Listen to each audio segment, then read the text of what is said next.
The Generals of the Yang Family, Chapter 10.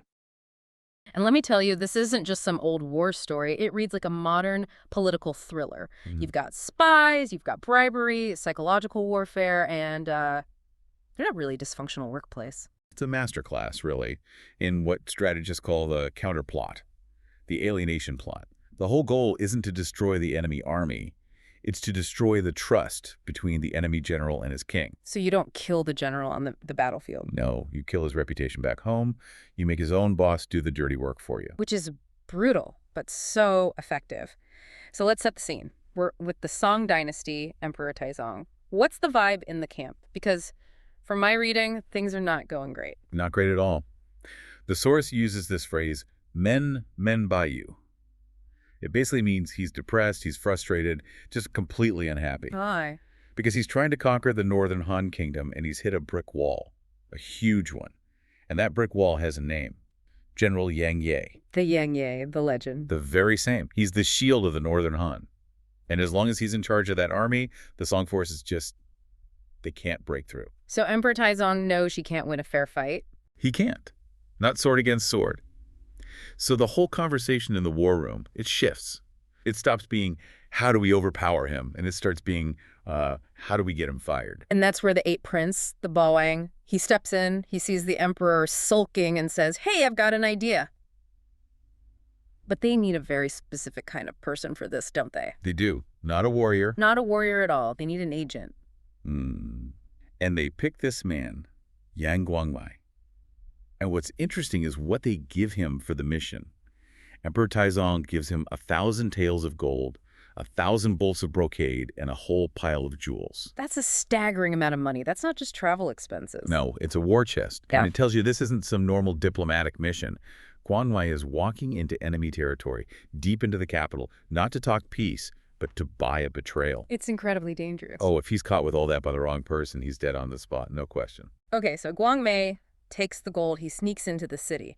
Now, if I'm thinking tactically, my first thought is, okay, go bribe the general, go to Yang Ye, drop the gold, say, hey, how about you retire? And that would be a very, very short chapter.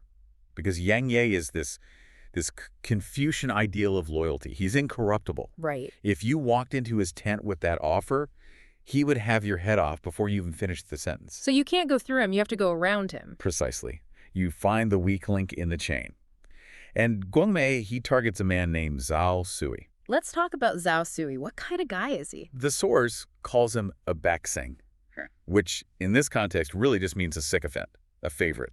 He's the guy who has the king's ear because he tells him what he wants to hear, not the hard truths. He's a small man. Exactly. A shaoren, that's a very specific term. It means he's motivated by his own gain, by greed and status, not by honor or the good of the country. Guangmai knows this is a guy who runs on fear and ambition. So Guang Mei shows up at his house, dumps this mountain of treasure on his floor, and makes his pitch. And it's not just, here's money, help us. The psychology of it is just, it's twisted, but brilliant. It's so Machiavellian. He sits Zhao Sui down and he lays it all out. He says, look, if Yang Yi fights the Song and he loses, the country's destroyed. The king falls. You lose everything. Okay, simple enough. Fear of defeat.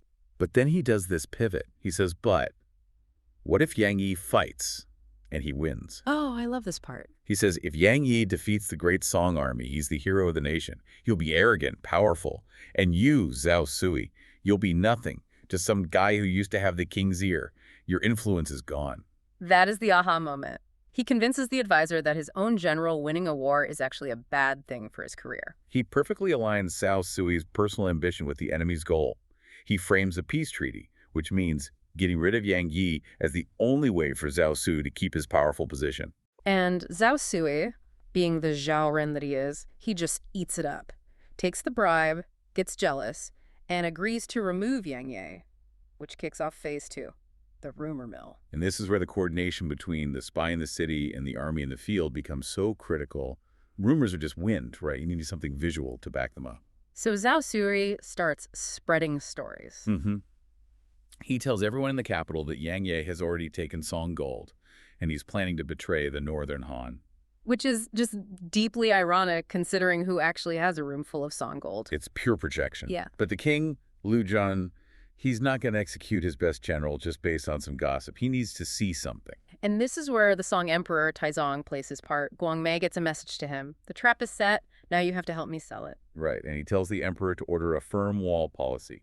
Jianbi Wuzan, fortify the walls and do not fight. Walk us through what that looks like on the ground, the visual of this. Well, Yang Yi is a loyal general. He hears the enemy is at the gates. He wants to go fight them. So every single day, he marches his army out, lines them up in front of the Song camp, and challenges them to battle.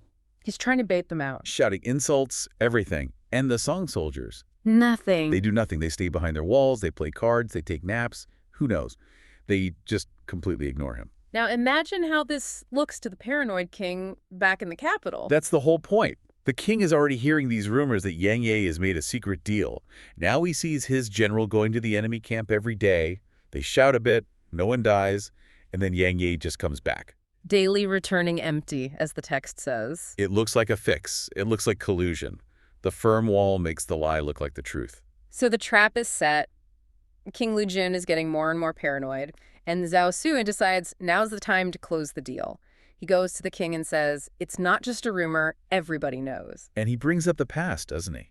He weaponizes history. He reminds the king about the siege of Zezu. What happened there? It seems like in a past battle, Yang Yi had advised a truce or a tactical retreat to save his men. A smart move, probably, but Zhao Sui twists it. He says, see, he's done this before. His loyalty has always been shaky. That's classic gaslighting, taking a reasonable action and reframing it as proof of treason. Yeah. So the king asks, what do I do? And Zhao Sui says, Kill him. wow. He suggests a classic ambush. Summon Yang Yi to the palace for a council, hide soldiers, and the signal is the king drops his knife. And it plays out just like that. Yeah. Yang Yi shows up, loyal as ever. He bows to his king. The knife drops. Clang. Soldiers rush out, grab him. He's in total shock, yelling, I'm innocent. What is this? And the king lists the so-called 3 treasons. Yeah. 1, you didn't fight. 2, you didn't send word. And 3, that old truce is Zizu. It seems like it's all over for him, but then 2 other ministers step in. Song Kikwu and Ding Yibao. Are these guys the heroes? I wouldn't go that far. They're the pragmatists. They're the voice of reason. They basically say, Your Majesty, hold on a second. The enemy is at our gates. Yang Yi is the only person keeping them out. If you kill your watchdog, the wolves are going to eat you. That's a pretty good argument. Don't kill the only guy who knows how to fight while you're being invaded. Exactly. So they suggest a compromise. Let him fight. If he beats the song, great. If he fails, then you can execute him. So Yang Yi is released, but think about his headspace. He was just ambushed by his own king. He's been told, go win this impossible war right now or you die. He goes back to his camp in just total despair. He tells his sons, the 7 Yang brothers, what happened. And he knows he's trapped. If he doesn't fight, he's a traitor. If he tries to fight, the enemy won't come out, which makes him look like a traitor. And right at that moment, when he's at rock bottom, guess who strolls into his camp? Our man, Yang Guangmai. The audacity is just incredible. He tells the Song Emperor, give me half a month, I'll get them to surrender. And he walks right into the lion's den. Literally. Yang Yi knows this is the guy who started all his problems. He has 20 executioners hiding in the tent. And he tells them, when I give the word, chop him to pieces. But Guangmai just walks in cool as anything. He walks in Ang Ran, the text says, proudly, no fear. Yang Yi gives the signal, the guards grab him, and Guangmai doesn't even flinch. He just asks to say one sentence before he dies. And it's the line, the philosophical core of this whole thing. What does he say? He says, good birds choose the tree they roost in. Wise ministers choose the master they serve. Good birds choose the tree. Let's just sit with that for a second. It's a direct challenge to everything Yang Yi believes. In that Confucian world, loyalty is everything. You serve your king, period. But Guangmei is arguing that blind loyalty to a bad leader, a leader who just tried to have you killed, that's not a virtue, it's foolishness. He's saying loyalty is a two-way street. Exactly. He's saying the Song Emperor respects you, the Han Emperor wants you dead. Why are you staying in a burning tree? Fly to a better one. And it hits Yang Yi hard. He's silent for a long time. He can't kill the messenger because the message is, it's true. But he's still Yang Yi. He can't just defect. No, his honor won't allow it. So he releases Guangmei. He says, get out and tell your army to come out and fight me. So the spy failed. Not quite. Yeah. Guangmei has one last card to play. And this, for me, is the most devious part of the entire plan. As he's leaving, he accidentally drops the sealed envelope. The classic oops maneuver. He just sort of brushes his sleeve, the packet falls, and he walks away. And one of the sons, Yonde, picks it up. He opens it thinking it's a secret letter or something. But it's not a letter. It's a picture. It's a map. Or really, it's more like an architectural blueprint. It shows this magnificent estate in the Song capital called the Winning Mansion. And the details are so specific. It's not just a nice house. No, it lists a dressing tower, a resting pavilion, gardens, everything. And right over the main gate, it's specifically named the place for receiving the Yang family. It's a picture of the life they could have. It's brilliant marketing. Instead of promising something abstract like wealth, they drew them a picture of their future bedrooms. Exactly. And look at how the sons react. They're young guys, they're living in a freezing camp, their dad was almost just executed. The seventh son, Qilang, he looks at it and says, just seeing this makes me happy, let alone living there. They're hooked. But here's the final twist. Yanengde, the son who found it, he decides not to show it to his father. This is so important. They know their dad is too rigid, too loyal. If they showed him the map, he'd probably get angry and destroy it. So the sons make a secret pact. What do they decide? They decide to wait. They say, let's see what happens. If the Han King mistreats us again, we have a plan B.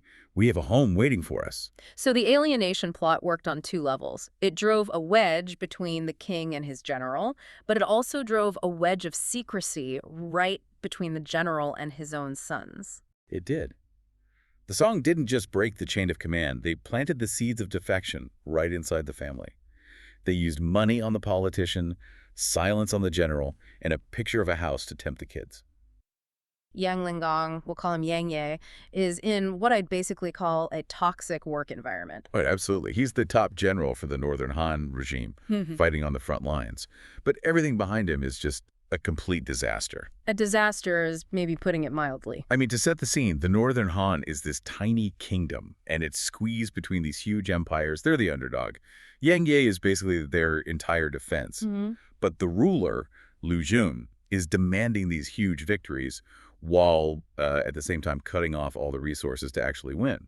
The source says he sent people to supervise the battle total micromanagement, but he held back the grain and grass. Which is just the cardinal sin of warfare. Before modern engines, grain and grass isn't just, lunch for your soldiers. It's fuel. No grass, the horses stop. No grain, the men stop. So Liu Jun wants the results without any of the investment. So Yang Ye's got this starving army, and this is where you see the first real conflict. You'd think a general would just say, we can't fight.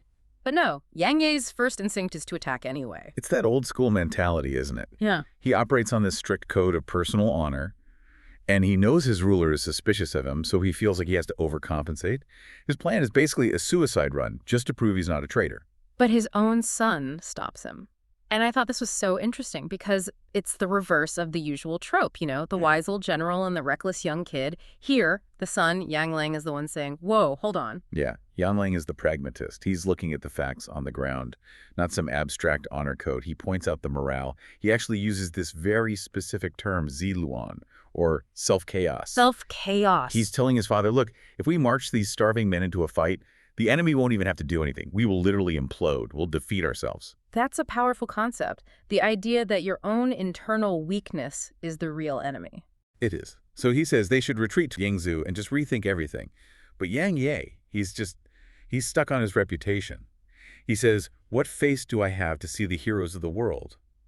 He's worried about looking like a coward. So it takes another son, Yonde, to really spell it out for him. He ups the stakes. He doesn't just say morale is low. He warns about radical change. The term is jibian. And in this context, that's a very polite way of saying mutiny. Ah. Yonde is basically saying, Dad, forget your reputation. The soldiers are about to kill us before they even see the enemy. And that's the wake-up call he needed. Reality finally wins. They pull back to Yingzhou that night. Of course, the story doesn't end there. This is where the enemy, the Song Dynasty, gets really, really smart. Right. Emperor Taizong of Song hears about the retreat. But instead of just charging in to finish them off, he listens to his advisor, a man named Yang Guangmei. And Guangmei comes up with a counter scheme. It's pure psychological warfare.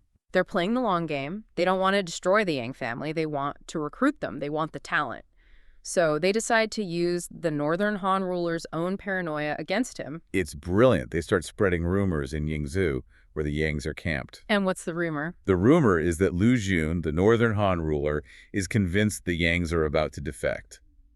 And because of that, he's secretly making a deal with the Liao regime, another power, to launch a surprise attack and wipe out the entire Yang family. Wow. It's the perfect lie because it sounds true. Lu Jun already showed he doesn't trust them by cutting off their food. This just confirms Yang Ye's worst fears. And it works immediately. The text describes Yang Ye as Huang Huang, which means he's just agitated, terrified, totally lost. He's trapped. He thinks his own boss is coming to kill him, but he can't fight the Song army. He has no moves left. He's completely paralyzed, just sitting in his tent. And this, for me, is where the story takes a fascinating turn. We get what I'm calling the domestic council. Usually in these stories, the general makes the big decision alone. But here, Yang Yi is basically sidelined by his own anxiety, and his family, well, they take over. This is such a crucial differentiator in this story. The family isn't just, background decoration. They are the board of directors. Let's talk about Shi Taijun, the matriarch. She is the MVP of this chapter, hands down. While Yang Ye is moping, she's the one who initiates the crucial conversation. She asks him, "Why are you so depressed?" Mm-hmm. And when he explains the rumor and his fear of the Northern Han ruler, she asks a very practical question. Have you talked to the kids about this? It's a family business after all. She knows this decision impacts everyone, not just the general. It is. And then the kids start brainstorming solutions. And their solution isn't, let's fight harder for our ungrateful boss. It's, let's find a better job. That's exactly it. The fifth son, Yande, he comes in with what is basically a PowerPoint presentation. He tells his parents, we have king assisting talent and chaos settling martial skills. He's listing their marketable skills. He's saying, why are we wasting all this on a failing enterprise like Northern Han? He even has a visual aid. He unrolls a map of the Song Dynasty. This moment is so important. He shows the map to his mother.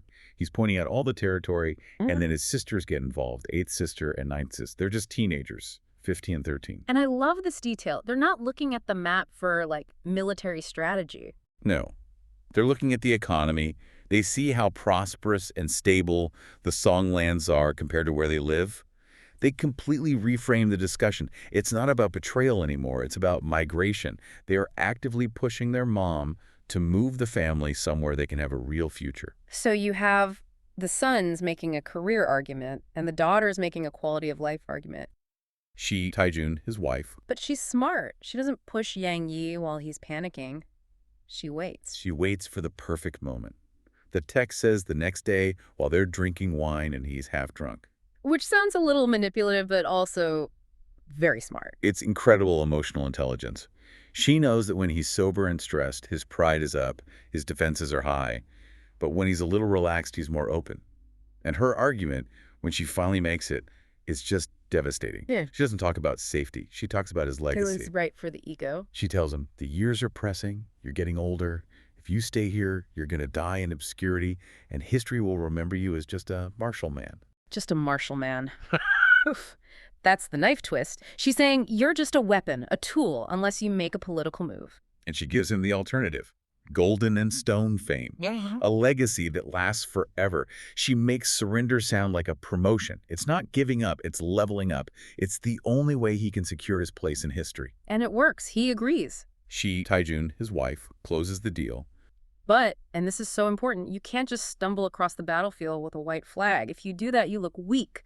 You look like a refugee. You have no leverage. So Yang Ye talks to his general, Wang Yi, who gives him maybe the best piece of career advice in the whole story. He says, to be valued by others, you must first value yourself. In other words, make them come to you. Precisely. Wang Yi lays out the whole procedure. First, you send a messenger. Then you wait.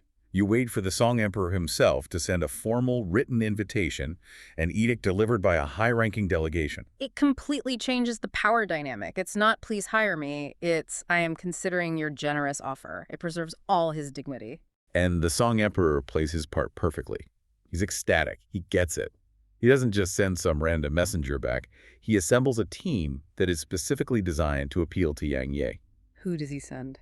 A civil and military pair.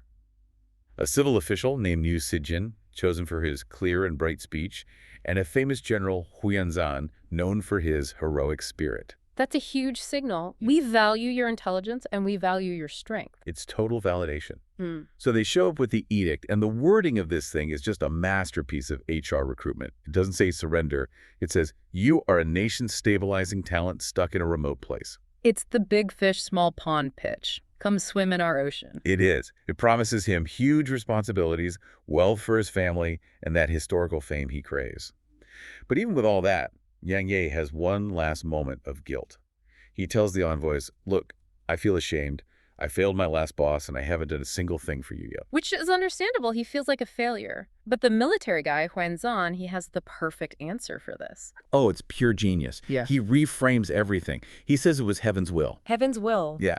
He tells Yang Ye, the fact that your old boss sidelined you and starved your army, that wasn't a failure. That was fate stepping in to preserve you, so your talents could be used by the true emperor of the song. That is an amazing spin. It's not, I quit my job. It's, the universe fired me from my last job so I could come work for you. It completely removes the moral guilt. It's not betrayal, it's destiny. And with that, the deal is done. They drink, everyone's happy. But there is one last little moment. The next day, Yang Ye tries to talk about it again with Shi Taijun. Maybe he has cold feet, I don't know. And she just shuts it down immediately. She says, the decision is made. Why are we talking in circles? She tells her sons to start packing up the treasury, get the troops ready. The deal is closed. She's the project manager. She sees it through to completion. She is the CEO of this entire operation. Yang Yi might be the face of the brand, but she executes the strategy. They march out with their army, their dignity, and their wealth, and they join the song.